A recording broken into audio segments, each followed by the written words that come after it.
Ladies and gentlemen, welcome to the 442 podcast. I'm Azar Madhani, and as always, I am joined by the wonderful Tommy Sondi. That's me.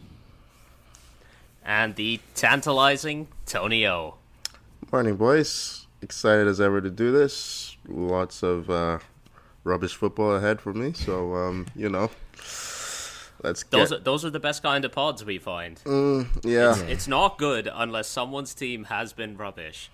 We can't have all our teams winning on the same weekend. That has happened before, though, right? I think so. I honestly can't remember. I think it happened once. I feel like we all have good periods. Arsenal had a good period. United are having a good period now. And, I've had a really bad weekend football-wise.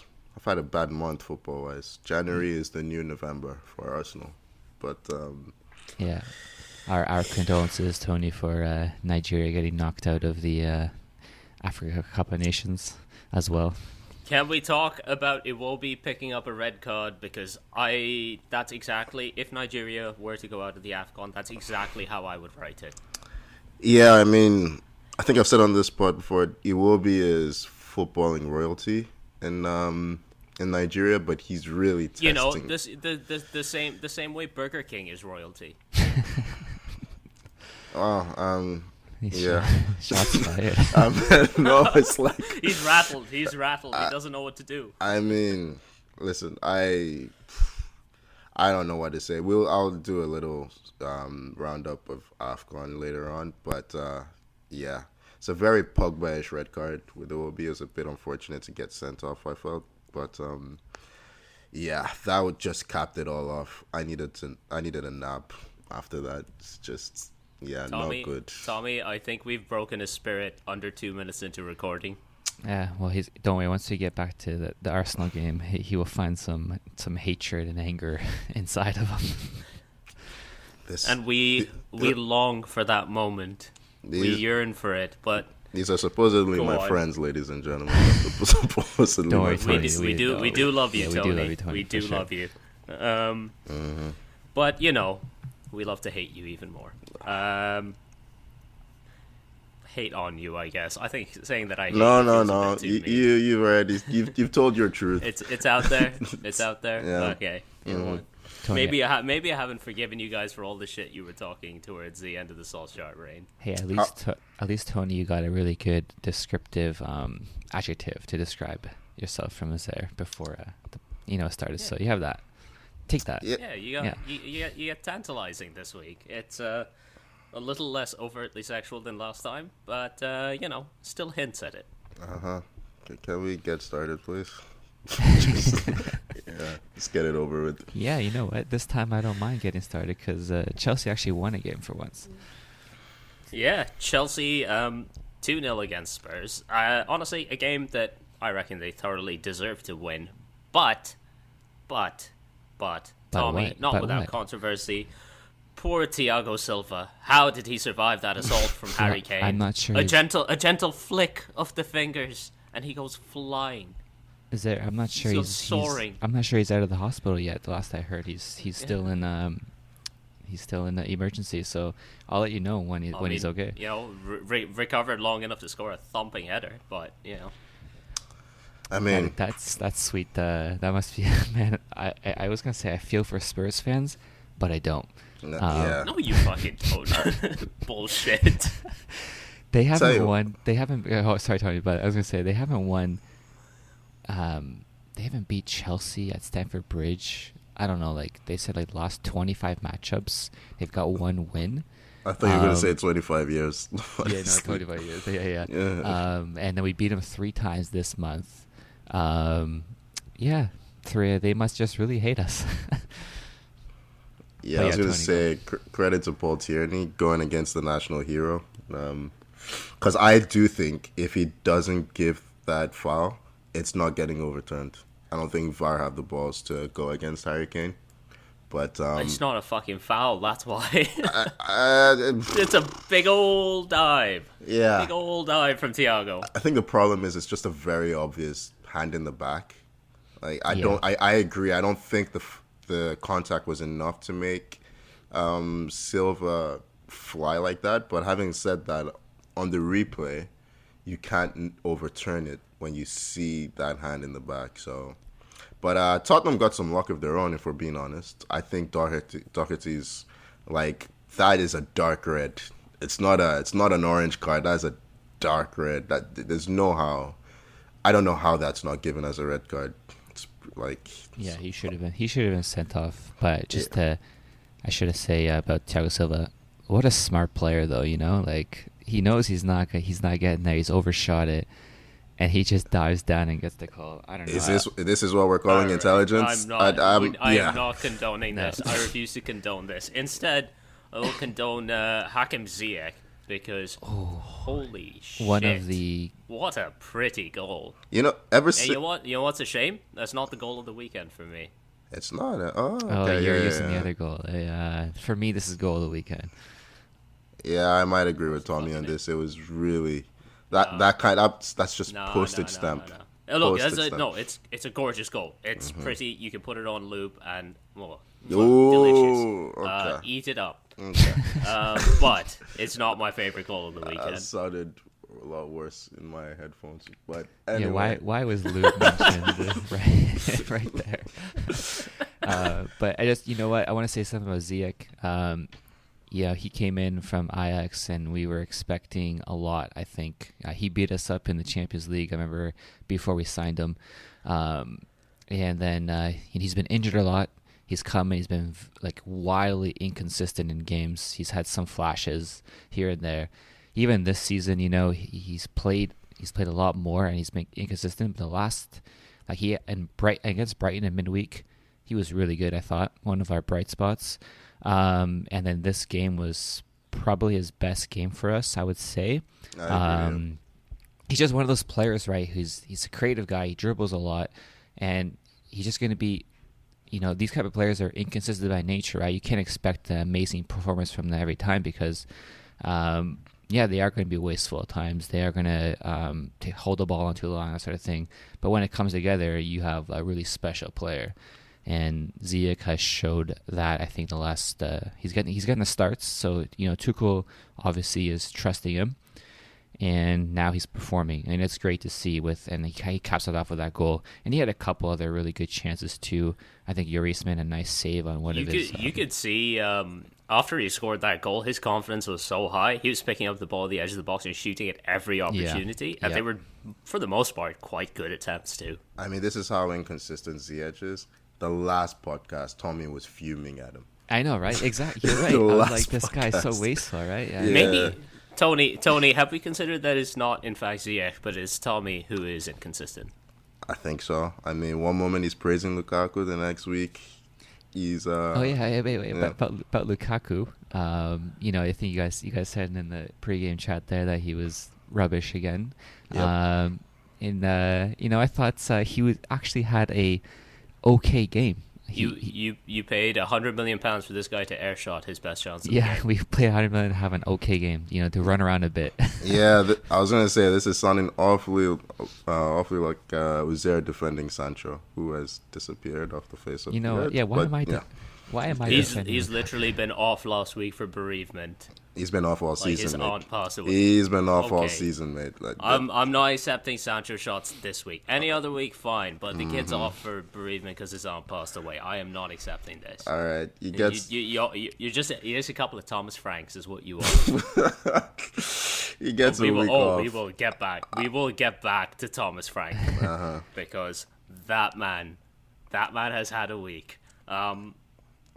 I mean, since we're talking about United already, since you guys are so keen to get onto it, let's get onto it. Marcus Rashford, last kick of the game. He's got 4 injury time winners in his career already in the Premier League. This kid, it just makes me happy. It makes me happy to see him happy. I love it.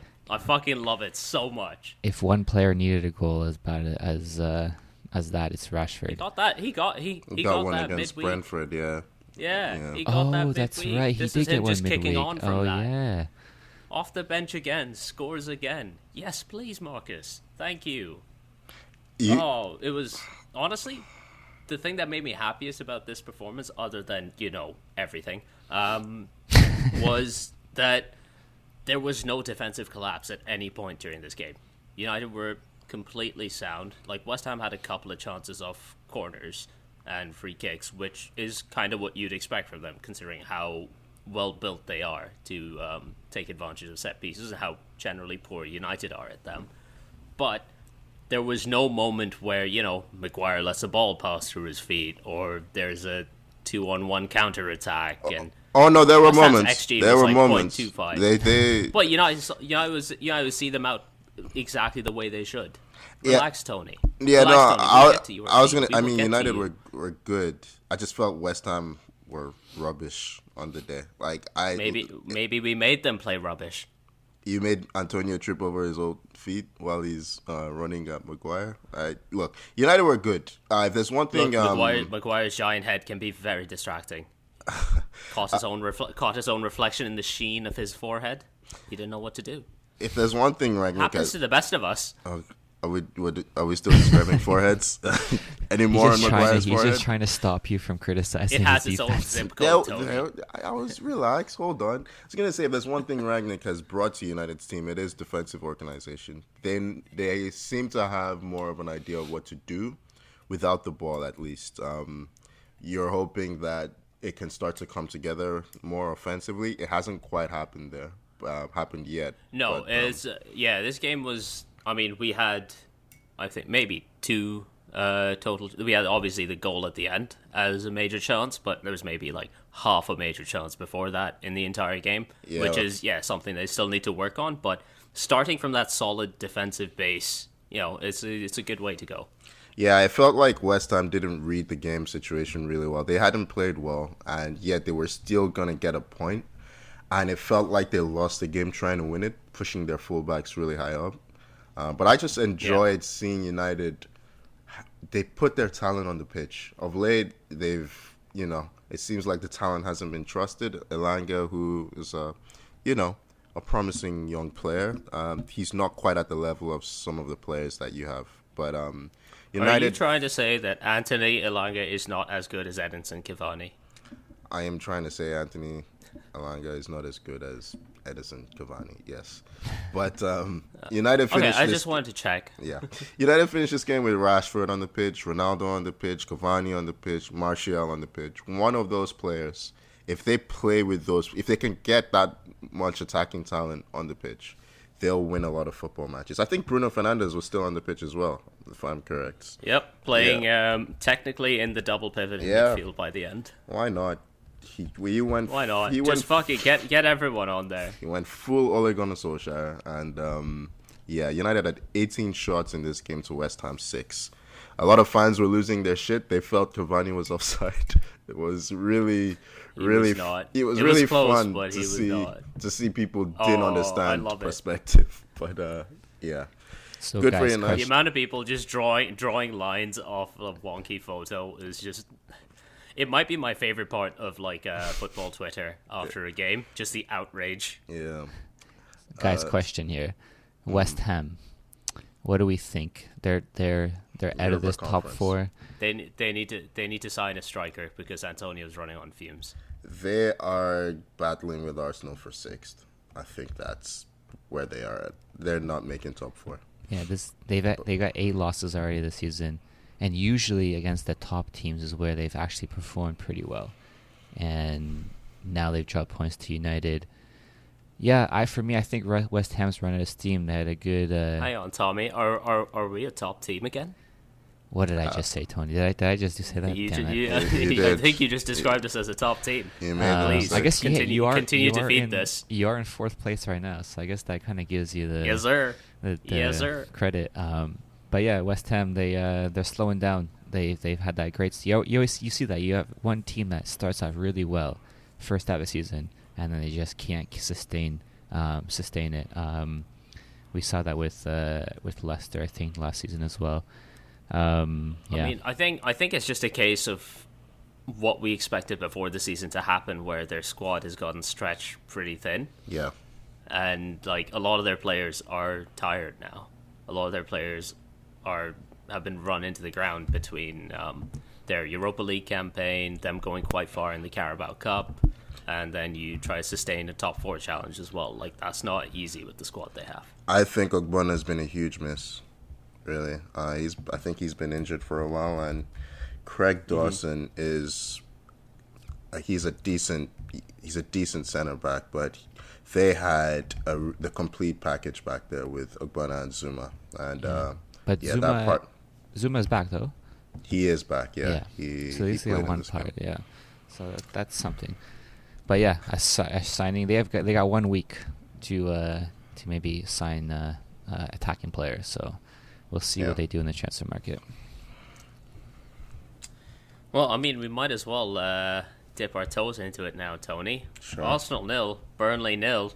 This is the winter Burnley that I've been expecting all season, grinding out a 0-0 result with a team in the top 6. Yeah, they've only had like 6 weeks of rest. But, yeah. They also like had a part-time right back that they gave their debut to. Like, they don't have players anymore. Part-time right back. Poor kid. But yeah, I mean, this is like, a lot of people have been wondering why I haven't been going pretty hard on Arsenal of late, and the reason has been I just didn't think we had the squad to deal with a lot of situations that they've had. But where I start to get pissed off with the club is we had a pod on the 3rd of January after Arsenal put in a pretty impressive performance against Man City, and I said right there and then that we need a midfielder. We needed a midfielder yesterday. And we're now a week away from the end of the transfer window, and we are no closer to signing a midfielder. Arsenal have a big opportunity to make top 4 this season because nobody seems to want it, and they don't seize opportunity. It's been the history. It's been for the past 10 years. It's been the history of the Arsenal. For the past 10 years, they've just... I'm not biting. Hey, can you do it in a key? Is there? Can you do it in a Chiellini accent? I'll keep. Oh, can I do a Chiellini accent? Is the real question there, and I probably can't. But it is the history of the Arsenal. Oh, there we go. Well done. Yeah. Moving on. Yeah, I like Sambi Lokonga, but he's 22. He's a very young 22 physically. He's not ready. But if these days we'll get Tony to bite. He's not ready to hold his own in the Premier League in midfield. He gets physically intimidated and tends to drop really deep. And I watched this game and I just felt we needed Smith Rowe. He had a nothing first half. He gets into it a bit more in the second half, and he starts to drop in between the lines, pick up the ball, and drive at Burnley. And he was the one who I always felt was going to unlock this game, and he does. And he creates a brilliant opportunity after driving past, I forget the right back's name now, and lays it on the plate for Lacazette. I told you, he was a part-time right back. Yeah, but that's not his name, though, is it? Is his name part-time right back? It could be his name. Okay. It could be his name. Do you know if it isn't? I know that it isn't, yes. Are you sure, though? Lacazette has an open goal. I just... Lacazette was frustrating this game. What was it you said before? Alexandre Lackathreat? Lackathreat, yeah, that's his nickname in the Arsenal fan base. Alexandre Lackathreat. He's got 3 goals this season, 1 in open play. That is Arsenal's starting centre forward, ladies and gentlemen. We've been chasing Vlahovic all window. We're not going to get Vlahovic. He's going to Juve for sure. Well, he's going to Juve in a couple of seasons on a Bosman. And Arsenal are going to end up with Eddie Nketiah at some point leading the line. That's where we're at. I could go an hour on Arsenal. This is not an Arsenal podcast, so I won't. It's a Burnley podcast, guys. That's what we're here for. Oh yeah, let's talk Burnley. They had a combined. You're talking Lackathreat. They had a combined 5 goals this season in their starting lineup. That's concerning. They great point for them. Really needed, especially with the other results at the bottom of the table this week. But if they don't sign a striker in this window, if they don't sign some goals from somewhere, they're in a lot of trouble. I mean, they're already in a lot of trouble, but they're in even more trouble.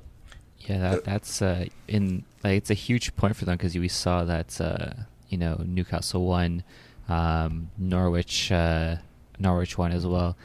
Like they have. I know. Tony's not gonna agree with me. They have like games in hand mean nothing. I think definitely they have at least some hope that they have. They've only played 18 games, so against Norwich they have 4 games in hand on Norwich. I think that means something. Doesn't mean anything if you can't score goals. But yeah, they do. Like I say, they have a week to sign a freaking striker, and they desperately need someone. They're looking at Jermaine Defoe.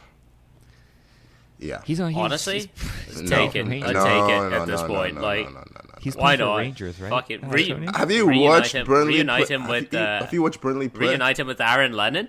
Yes, please. Jesus Christ. It's late 2000s Tottenham all over again. By the way, the part-time Get right Peter back, Crouch his back name in. is Connor Roberts. Is there?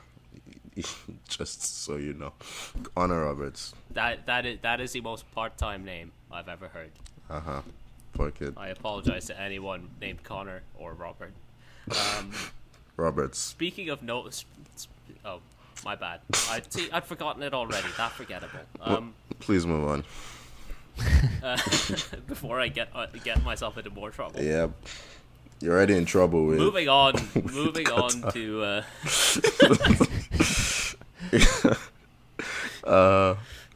making enemies on the podcast. Moving on to another team with no strikers, Man City. So do we want to pretend like the Premier League race has been blown wide open?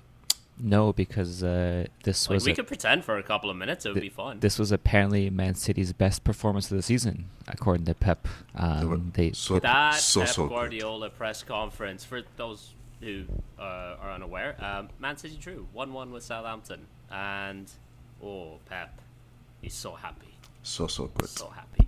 I'm so happy. It's the best performance of the season. I'm so happy. Listen, guys, we were amazing. Gabriel Jesus, amazing, best player in the world. If you look into his eyes while he's saying that, he's smiling with his mouth, but his eyes when he's staring down that poor journalist who's just trying to do his job. He's killed him. Killed him. There are some people that you're just happy that they focus their energy on football. Because if they focus their energy somewhere else, well, he has dictator vibes. Real, worldwide dictator vibes, Pep Guardiola. Makes you wonder what he said to his players, if that's what he's saying to the journalist. He is tearing them apart in the dressing room. I have no doubt. I am so unhappy.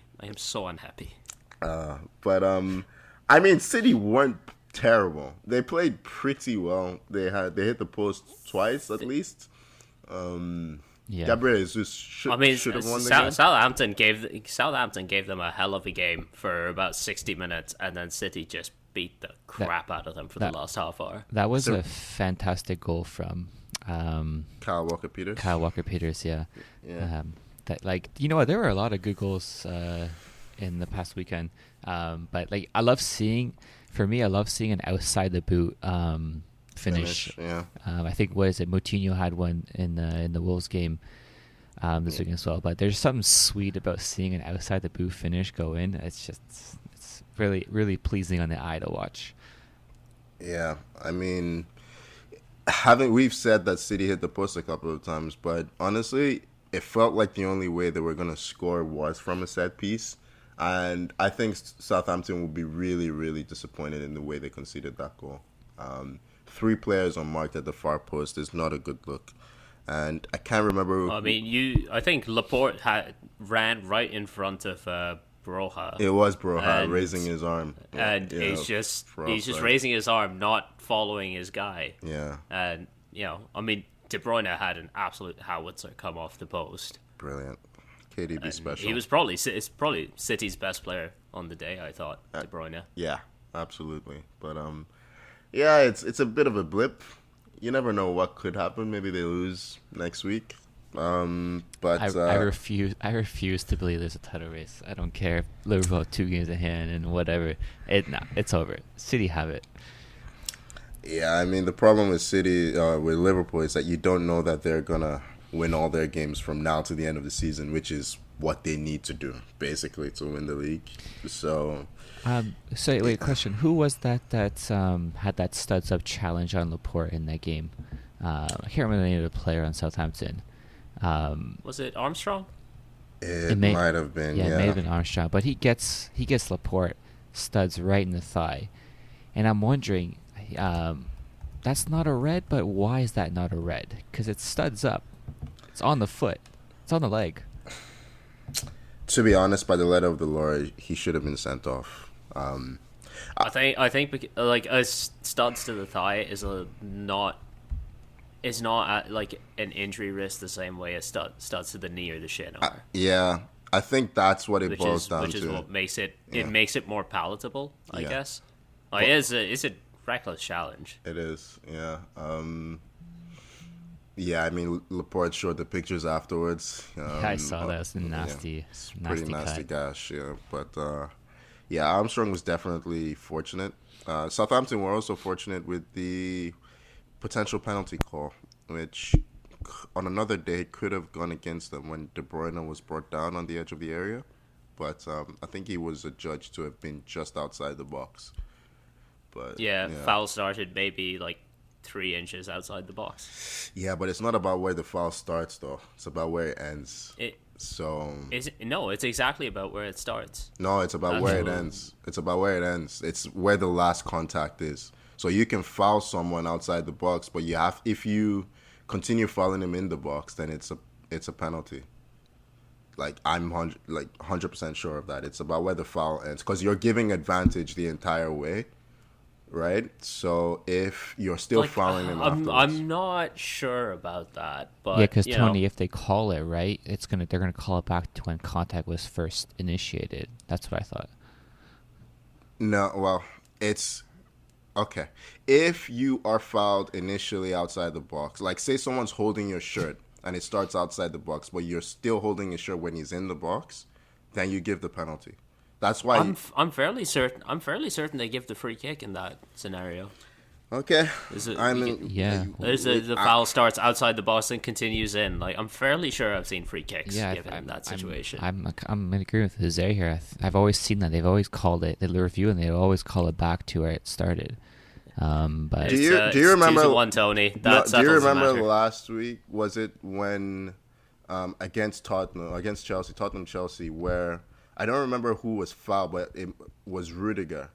He made initial contacts, outside the box, right? But he stops fouling him when he gets to the box. Most defenders, what you see happen is they start fouling the guy before he gets into the box, and once he's in the box, they let him go. They let him go for a reason, because they know if they keep fouling him when he's in the box, then they'll concede a penalty. I'm 100% sure on this. I think it depends on if they're adjudged to have started a new foul. That's exactly what I'm saying. If you are continually fouling the person, then the advantage is given for the first foul, and they continue to see you as fouling the player as play progresses. That's what I'm saying. But is it the same foul or a new foul? Okay, I won't move on from this, because this is someone. Add 442. Yeah, well, set us yeah, add 442. Yeah. Some referees at us. If Tony hasn't driven you away with his anti-referee talk over the last few weeks, please find us on Twitter or Instagram at 442 and let us know what is a foul. At 132013 referees, come at me. I'm happy with that. Promoting yourself over the pod. I see how it is. Already trying to fly solo. I mean, if we want to talk about penalties, Palace 1, Liverpool 3. Diogo Jota going down in the box after colliding with Huaita, the Palace goalie. I mean, that's not a pen for me. That's definitely not a penalty, yeah. Ball's gone, and then he kind of, falls into Guaita on top of that. Yeah, I don't know how they call that a PK. I mean, the fact that the ref didn't call it and then VAR gave that is just wow. something. It's, the words that you generally use to describe it are unbroadcastable. Unbroadcastable. Okay. But yeah, I mean Jota, he's a menace. He like you said, he miscontrolled the ball but crashes into the keeper. I felt the Oxlade-Chamberlain goal was a bit worse. I don't think it was reviewed. I think they just saw Chamberlain was onside and they gave the goal. But Firmino is definitely offside and he competes for that header. And him competing for that header meant that the fullback had to leave Chamberlain alone. So yeah, that I don't know how. If there's one thing VAR should be able to regulate pretty easily, it's offside calls. So I don't know how that gets missed, but I mean I know how that gets missed. The referees are just shocking. The offsides are the one thing they should be getting right all the time. Yeah, it's binary. You're either on or off, but they just didn't seem to review it. But I mean, Liverpool did deserve their win. I thought they played really well. Van Dijk header to open the scoring. My God. Yeah. I was gonna say that Van Dijk header. One of the we can probably say maybe the best defender in the league or one of the best, but does he score enough as a defender? If there's one thing you want to critique from him, I'm going from defenders like not everyone is John Terry. I know that's what's coming up. Yeah. Jesus Christ, Tommy! This is not a conversation I'm willing to have. No, he scores, from set pieces like a defender should. How many? Yes, 12 goals for Liverpool, Tommy. Yeah, 12 15, goals. 15 in all competitions. Now, yeah. Your argument, it falls down. It just falls down. It just seems like I saw he had a cracking header. I'm looking at that. I'm like, wow, Van Dijk, he doesn't score that much. And for a big guy, you didn't see him score last year because he had an ACL injury. He scored last year.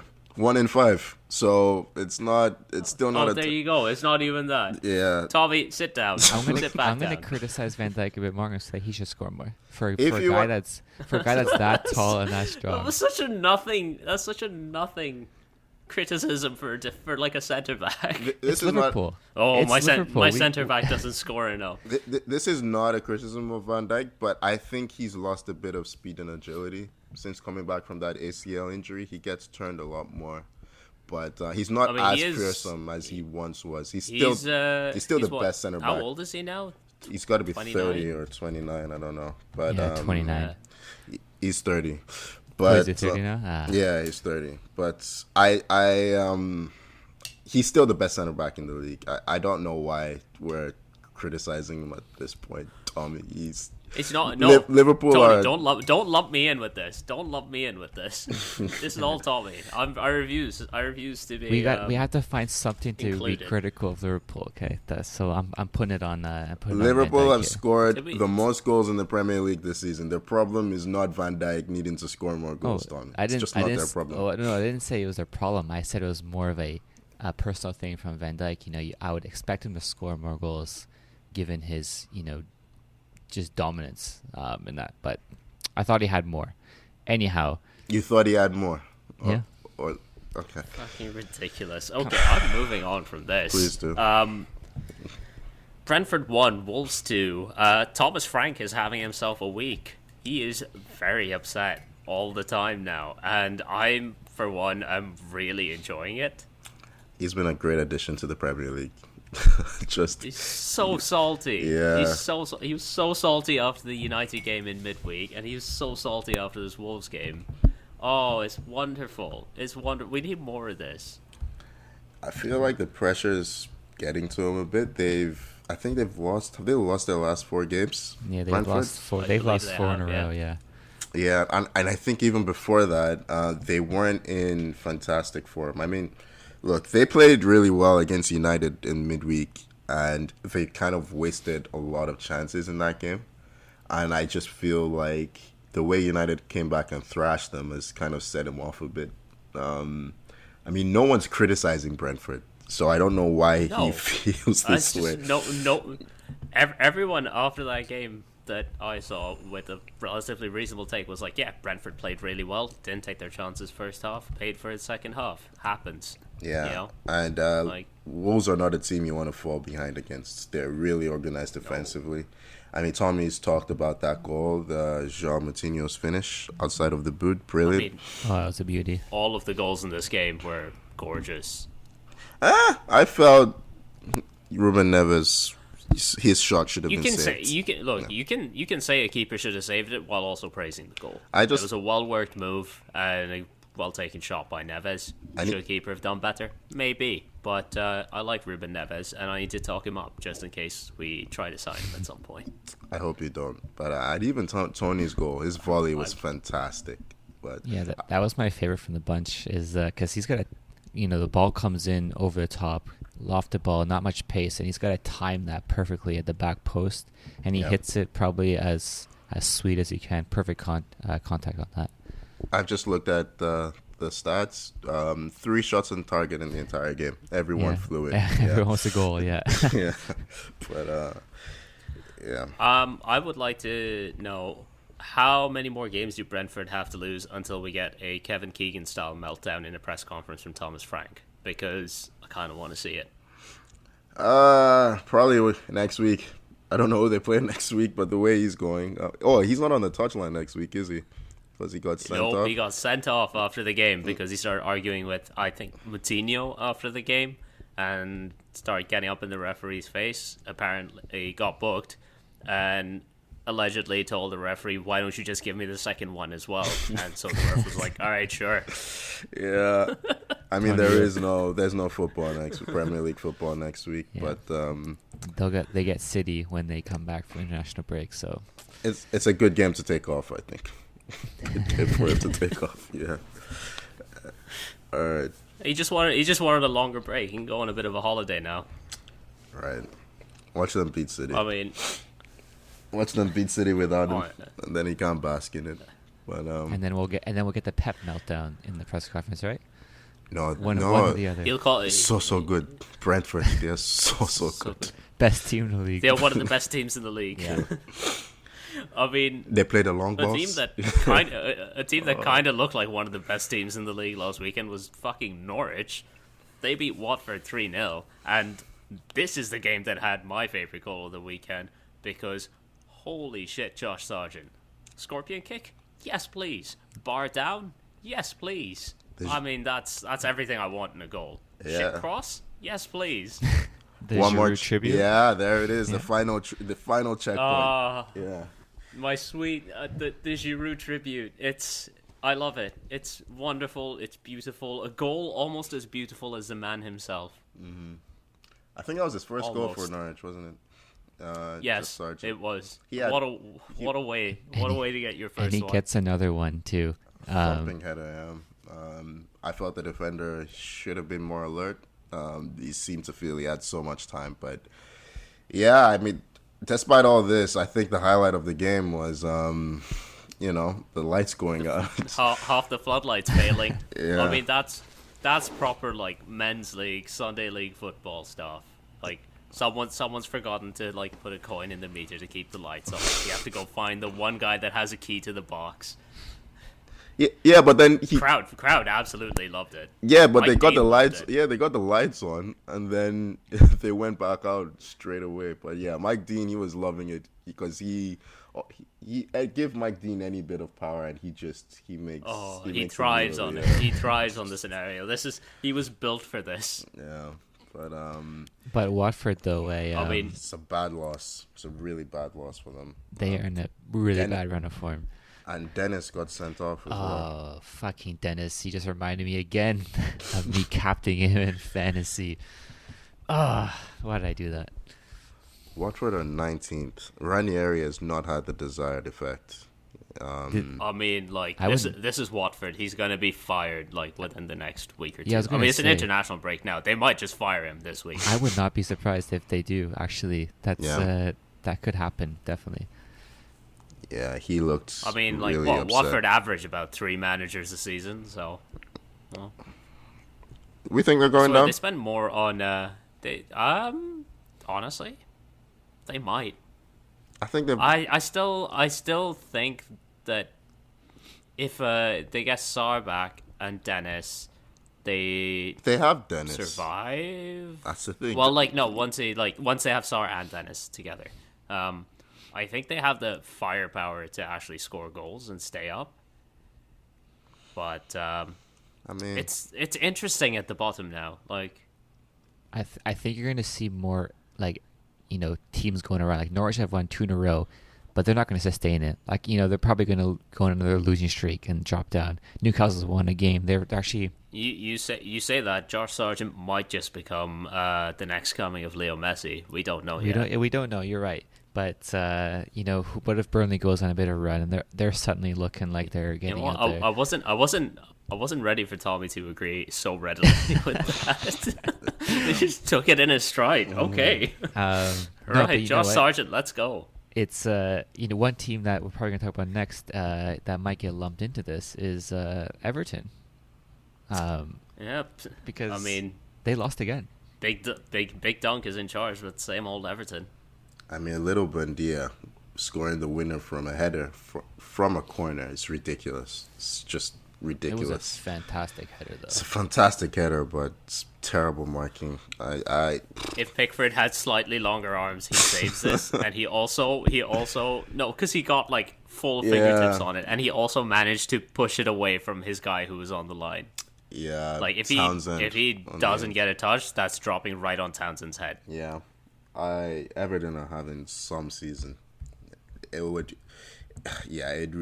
be peak Everton if they somehow manage to get relegated. But I don't think they're gonna go down. But honestly, they shouldn't. Their team is so much better than everyone. I don't think it's a great squad, but yeah, it's better than the other 4 teams below them. Yeah, I don't know. There's only 4 teams below them. I was gonna say you guys have way more confidence in Everton than I do because, they haven't. When's the last time they won a game? I honestly they've lost 3 in a row. They have no manager. When was the last time they played one of our teams? Arsenal. Don't seem to be the only teams they beat. Arsenal. They beat us December 6th. I couldn't remember if it was Arsenal or Chelsea. No, I think they tied with Chelsea. Yeah, they drew beat us. Arsenal. Yeah. God, yeah. We are find the dope. We are the dope. But they're only 4 points above Newcastle in 18th spot. I think they're right in that relegation battle. I don't think so. But they are in the battle. I don't think they'll go down. But we keep waiting for them to start picking up points. We've been waiting all season. It's not happening. So they need a manager. Yeah, I mean, the excuse before was there was no DCL, no Richarlison, but they're both back and they're still losing. Yep. Yeah. We'll see. They need to hire someone quickly, someone who can come in and sort this out. But they can't let this drag out any longer, I don't think. I mean, maybe a guy who'll be available soon is Brendan Rodgers, because Leicester dropped points from a winning position again. This time against Brighton. That guy Welbs on the score sheet. We love to see it. Yeah. We love Danny Welbeck content. Pod favorite, Danny Welbeck.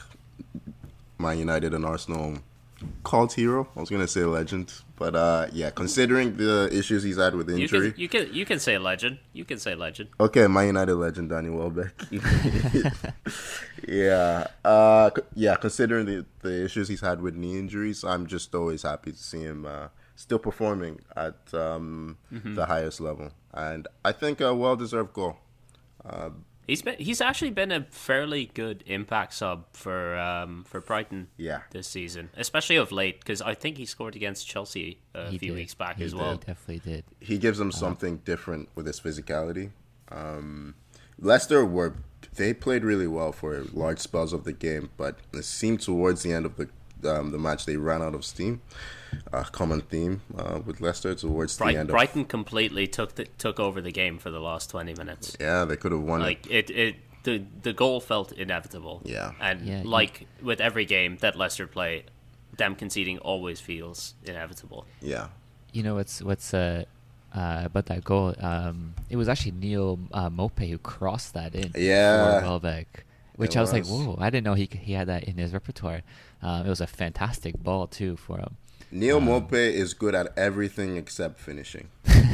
Yeah, he's basically a younger Lacazette, but yeah, that just brought another wave of depression. Let's just we should move on then. If there we can't have Tony keep going down that. Yes, we can. Yes, we can. I mean, is Brendan Rodgers in trouble? I mean, I think it feels like it feels like the end of something, really. I've always felt he underachieved considering the situation he found himself in. I felt he should have capitalized a bit more. He did give Leicester that FA Cup, which, he'll always be remembered fondly, but they haven't been able to kick on, having missed out on the Champions League twice now in the past 2 years. So I feel like there'll be a natural parting of the ways between the two parties at the end of the season. Yeah, so. I see that. I see that happening too. I don't think I don't think he's going to get sacked or anything during the season, but it definitely seems like the right move for both parties to kind of move on in the summer. All right.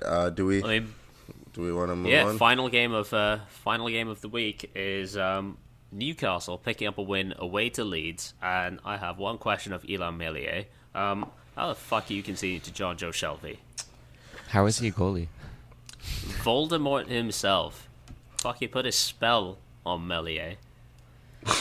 That's atrocious goalkeeping. I'm sorry, that's terrible. I think Meslier might be the worst goalkeeper in the league. I really do. I don't want to kill him because he's a young goalkeeper, but every week I'm just waiting for him to make a mistake. He seems like a child. Like, he seems really young in net, let me put it that way, and always looks pretty vulnerable. But I mean, he looks like he needs a note from his parents to play in net. that's a great it's a great description. He feels like he's always expecting to make a mistake. I mean, that goal is just not something you see very often in the Premier League. It's a nothing free kick, pushes it into his own net. Yeah, and it's not like he was really unsighted too. No, because there was no real. I don't think there was a deflection either. No, it just bounced in front of him, I think. Yeah, and he didn't sort his hands out. Yeah. Very similar to the goal that Nigeria conceded in the AFCON, which, We've come full circle. We start with the Super Eagles. We come back to the Super Eagles. Yeah, Nigeria crashing out to Tunisia. I've always had this fear that there weren't enough goals in the team. Going into the tournament, I've been pleasantly surprised about how they managed to put it together in the group stage. But yeah, in the critical periods, I just felt they didn't have that center forward who would take the chance. Awoni, I think he's a Liverpool Academy graduate. I'm not sure where he is now. Might be Union Berlin, I think I saw. Not sure. But I don't think he's the guy to lead the line. And obviously, we didn't have Dennis. We didn't have Osimhen available to us. And yeah, we played pretty well considering we were down to 10 men. But the chance fell to, I think, Umar Sadiq, substitute for Awoni late in the game. And he just couldn't take it. 1-on-1, drags his shot terribly wide.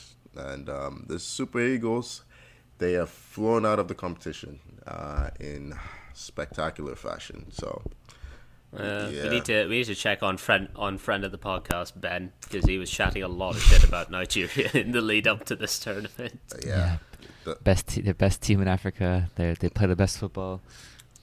They're going to win the whole thing, yeah. You don't get trophies for playing pretty football. You have to get the results. And unfortunately, Nigeria, I feel a lot of favorites have been pretty disappointing in this tournament. Algeria have crashed out. Ghana's not necessarily a favorite, but they crashed out prematurely. But one team that's still in it, Burkina Faso, they somehow found a way past Gabon on penalties, 7-6. Yeah, who knows? I mean, they did make the final about 6 years ago, I want to say. Gabon actually equalized in I think in like injury time, a known goal from, I can't remember the defender's name now, but yeah, uh, pretty I disappointing mean, for Nigeria. But I do think, the thing that I'm really interested in for the AFCON in today's games is that Comoros, I believe, in their game against Cameroon, already a mountain to climb for them. They don't have a goalie. Like, they have one goalie who's injured, and two other goalies were out with COVID, and as a result, they're going full pep and playing 11 outfield players. I'm gonna let you in on a little secret. Almost every African goalie and outfield player, they're interchangeable. they're just interchangeable. Yeah, every African goalie you watch them. I think that's a joke that Tommy and I can't make. It's why anyway. I don't know. Listen, I've had my horrendously insulting to African footballers. Yeah, it's okay. Well, if you say we so. we can laugh at it, but we can't make it. That's okay. We can laugh at it because Tony made the joke. Okay. Yeah, we have a penchant. Like most goalkeepers have a penchant for making their saves with their feet. I think Comoros will be fine. I think they're gonna come out with a new system where they implement 11 outfield players, and I think they're gonna shock Cameroon in this game. Just watch. And I honestly, Pep, it would be one of my favorite football stories of the year if they win this. Take notes. Maybe Pep's going to be in attendance. He's going to be in attendance today. Oh, this is 100%. He's going to be there, and then City are going to make the Champions League final, and for some reason, Gabriel Jesus is going to be in net, and they won't even put Kyle Walker there, who has a little bit of experience. It'll be like Jesus, or it'll be like Bernardo Silva. It'll be like the smallest guy on the team. Yeah. So Tony, you're saying it's worth to put a fiver on Comoros to win this game, because the odds are pretty good if you win it. Yeah. Yeah, they're gonna outnumber. Please bet. They're gonna outnumber Cameroon. Please bet responsibly. Yeah. Fine. Just wrapping up the AFCON chat. I'm looking forward to Ivory Coast, Egypt. That's gonna be a really good game on Wednesday. Nicolas Pepe is having a great tournament against best player in the world, Mo Salah. So tune in for that. These are the quarterfinals, right? No, round of 16. No, round of 16. Okay. So this week we wanted to take a dip down into the championship to take a look at the situation that's currently ongoing with Derby County. For those unaware, Derby are in a lot of trouble right now. They started off the season with a 21-point deduction after barely escaping relegation last year. And this basically comes from breaching EFL financial rules and by overspending in an effort to get back into the Premier League. Like, those familiar with the Championship will remember that Derby County were in the Championship playoffs as recently as 2019, where I believe they lost to Aston Villa. But in their efforts to do so, they banked on getting that Premier League money. They gambled on getting that Premier League money. But now that they missed out, they've just been in basically financial freefall. They had to sell their own stadium to Mel Morris, who was the owner at the time, for about 80 million. They had to take out loans, and as of September, they went into administration with debts of approximately 50 to 70 million pounds, and that's a conservative estimate. They were apparently losing 1.5 million pounds a month, and I believe as of like a week or so ago, it came out that Derby County would run out of money as of February 1st. It's an absolutely insane situation for one of the founding members of the Football League, and the administrators have been looking to try and find a buyer for Derby County. There's been a couple of prospective buyers that have been floated. I believe one of them is Mike Ashley, the former owner of Newcastle, flush with a lot of cash now after selling them. And the one of the others is a consortium, I believe, headed by a former chairman of Derby County. The issue that's come up now with this is that Middlesbrough, one of the teams that they beat out for that playoff spot in 2019, I believe, and Wycombe, who are the team that got relegated instead of Derby last season, are suing Derby for loss of earnings, because they're alleging that if Derby hadn't breached these financial rules and been afoul of the EFL financial rules, they would have gotten Middlesbrough would have gotten that playoff spot, or Derby would have been relegated. So Derby, they can't sell the club until they sort out these lawsuits, but they need to sell the club in order to survive past like February 1st, I believe. I mean, boys, what are your takes on this? This is a ridiculous, insane situation. Yeah. I mean, first of all, hats off to Rooney in this situation, because believe it or not, even with a 21-point deduction, they're not bottom of the championship. They're actually 21 point deduction and a transfer embargo. Yeah. Like, And they a transfer can't embargo, permanently sign any players right now. It's impressive. Yeah, so hats off to him for kind of, he could have jump shipped anytime and you get out of that situation, but he stayed. And, I guess he's for me at least, he's really come out of this way in like a really positive light, even though the Derby situation is very negative overall. The Middlesbrough and Wycombe claims are definitely interesting, because it's like they're not suing for a certain amount of money. It's not like 1 mil, 10 mil, whatever. It's X amount of money. It's potential that they could have had, and that's a huge obstacle that's going on. Like, what potential buyer was to come in and says, yeah, we're going to buy the club, but we might potentially have to pay 30 million to Middlesbrough for this and get sued for that. Yeah, that's the big stumbling block, because whoever comes in to buy the club, like, they're like, we don't know how much we're going to have to pay these guys. Like, it's ridiculous. I honestly, like, I get that you can be upset with how the EFL handled it and when they applied the points deductions and stuff, but this is a club that's about to basically go under. It's about to essentially just stop existing, and it feels incredibly petty on both Middlesbrough and Wycombe's part. I know relegation sucks for Wycombe. I know it sucks that Middlesbrough didn't make the playoffs, but this feels incredibly petty to bring the lawsuit at this point. No, you're right. And I was going to say, any Derby fan will tell you that it's definitely petty to blame Derby's breach of financial fair play on missing it, because they lost their six games in succession in that season to kind of cost them that sixth place, I believe. So they kind of lost on their own accord in losing games, and now they're blaming Derby. Oh no, it's their fault. Well, you guys kind of lost it, and you can kind of say the same thing about Wycombe as well. You didn't earn that spot either. So I agree. It's very petty coming from them, especially at this time, to kind of bring this up. Yeah, I mean, we say it's petty, but football clubs are selfish by nature, right? Like, there is precedent for clubs being in a similar situation and actually winning this argument. That's the thing. So I don't know. I mean, I agree with you in a sporting sense.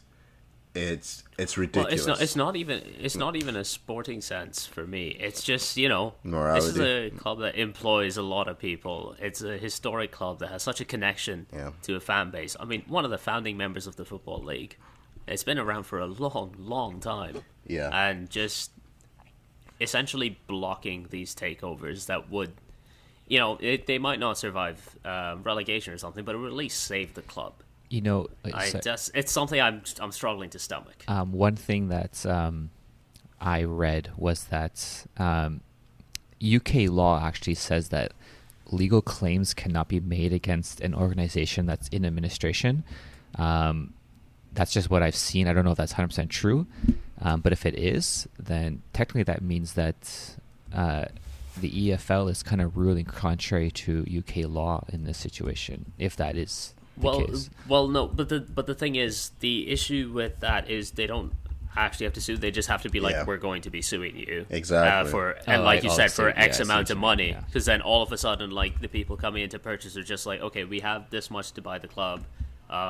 If they want to buy the ground from like the former owner, like that's that much on top of that, and then just an X amount of we don't know how much, I think, on top of that. So then, like, there's so much variance in like how much you could be paying to buy the club that, you know, it stops any potential takeover. Like, you can't put a number down then. Yeah, I think it's just it's a ploy to diminish Derby's value more than anything, rather than just make them look like an even more unattractive organization to purchase. I mean, looking at the actual, because we're coming at it from the angle looking at Middlesbrough and Wickham, but generally looking at the actual how Derby found themselves in this situation, it's interesting because we were having a conversation earlier when we were preparing for this about how there wasn't like a moment where it became obvious that Derby were doing something that was really unhealthy for the club. It felt like a series of really bad decisions, really bad purchases, overextending. It's almost like the situation Barcelona. Yeah, exactly. It felt like they made a bad decision, put themselves in financial strain, and they just kept pushing themselves in more financial strain to try and gamble and get that Premier League money, and they kept falling short. I think in 2016 they missed out in the semifinals of the playoffs. 2018, same thing. Or 2019, sorry, they lost it in the final. Like, that was a game that was so important for so many reasons, and it's just, you know, it's at what point were they going to change their strategy to look at the best, keep the club's long-term interests at heart? You know, it's Tony, do you know who takes a lot of blame for this? Then it's definitely their owner, absolutely, Mel. Because you know, he's, as far as what I read now, is he's not being very responsive in terms of this whole situation right now. He's basically just like he owns Pride Park, like he owns the stadium, and if he could just sell it to the prospective buyer, then this situation would probably be resolved, I think, a lot easier. He would have to sell it at a big cut loss, rate, right? That's the problem. That is and the problem. Even that, I mean, he sold the state. That was kind of an accounting ploy to just kind of kick the can down the road, you know? Like, it was supposed to be seen as a cash injection for... Yeah, it shows income for the club. Exactly. Yeah, but I don't know. It's a lot. I mean, we think of these clubs as they're almost run differently from most. Well, not almost. They are run very differently from the way businesses typically are run because of that Premier League financial boon that is potentially available if you can make it. But we can't forget that clubs are vulnerable. I mean, we've seen Portsmouth deal with similar struggles. I don't think quite to the same extent. Leeds United. Saw it happen to Wigan. Wigan is another. Yeah, I mean, Rangers as well, right? Fell to the same thing. Yeah, and you'd think that the EFL or the footballing bodies would have, you know, tighter restrictions on, you know, the amount of damage that a single individual can do to a football club. Otherwise, that's supposed to be the point. It's not to keep some kind of footballing hierarchy in place. It's to protect the health of the club. Derby County, I mean, I was fortunate enough to be in the area a couple of years ago. It is a big part. The football club's a big part of the city. every single. I mean, you're driving past it every day. It's a beautiful stadium, and it provides a lot of income for a lot of job opportunities for a lot of people in the area. You are ripping the soul out of the place if that football club goes under, and I really hope it doesn't come to that. And you know what, Tony? I bet you there are Derby fans in Ottawa right now. I bet you there are Derby fans. Yeah, they are a Toronto. huge football club. They're a Yeah. big football club. They're one of the biggest. I mean, as Uzair said, they were. I think they were in the Premier League or they were in the first division when the league transitioned to the Premier League. I'm not sure about that, but they were definitely one of the founding members of the Football League. I know that much. Oh, Yeah. were they? Okay. They had a lot of success with what was it, Brian Clough? Am I saying that right? Clough, Yeah, Brian Clough, yeah. And then in the 80s again they had to the top flight, and then we can't forget about their amazing season in the 2000s, right? Setting records, right? So Premier League legends. Yeah. Derby County. This is so underhanded. So unnecessary. They're already struggling. They're in such dire straits, and you're taking these shots at them. Yeah, So- lump Tommy in with Unbelievable. Wickham and Middlesbrough. yeah. But, So what we need, Wickham, Middlesbrough, Tommy. So what we need, honestly, the best we can hope for right now is that they manage to reach some kind of independent sort of agreement with Middlesbrough and Wickham, because like I said, there are those couple of prospective buyers in Ashley and that consortium, but it's just at this point it's just fingers crossed that Middlesbrough, Wickham see a little bit of sense, in my opinion. That And